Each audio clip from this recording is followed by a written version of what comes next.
ហើយនេះត្រូវតែបន្ថយធ្វើយ៉ាងនេះ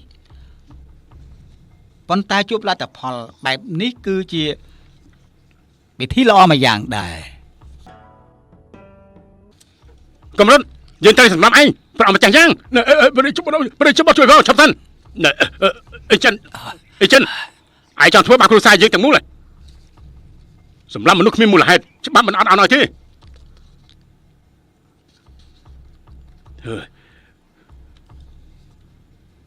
កដាក់ទុកភ្លាម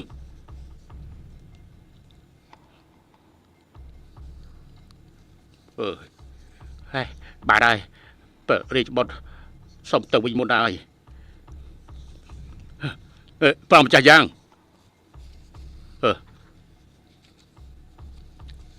បើរាជបុត្រហេតុនេះត្រូវតែអប់រំឲ្យបានត្រឹមត្រូវបើមិនចឹងទេប្រកាសជារឿងធំហើយ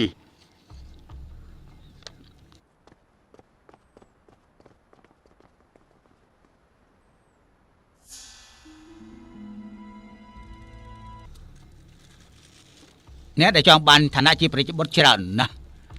អ្នកប្រុសស៊ីដែលរួមដំណើរជាមួយអ្នកស្រីចូលវាំងសុទ្ធតែជាអ្នកដណ្ដើមតំណែងជារាជបុត្រជាមួយអ្នកប្រុសតែក្រោយមកក៏បណ្ដេញទៅនៅព្រំដែនមានរឿងបែបនេះព្រះអង្គសពថ្ងៃនេះមានសារជាតិស្លូតត្រង់តែម្ចាស់ស្ត្រីបានប្រើវិធីខ្លាំងណាស់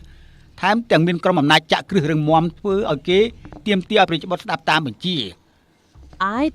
អ្នកស្រីត្រឡប់មកហានយ៉ាងក៏មកពីគាត់ដែរ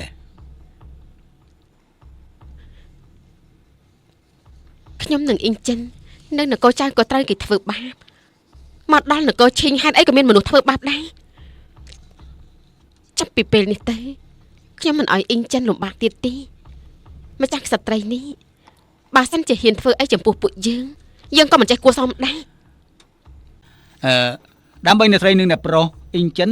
យកល្អកុំឲ្យប្រឆាំងជាមួយនឹងម្ចាស់ស្ត្រីអី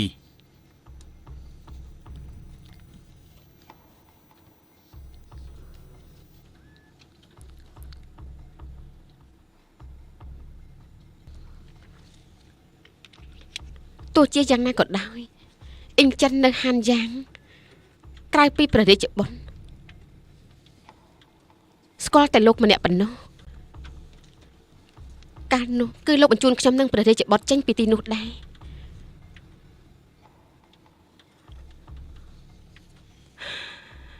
ប្រសិនបើខ្ញុំនឹងអ៊ីងចិនមានរឿងអីកាត់ឡើង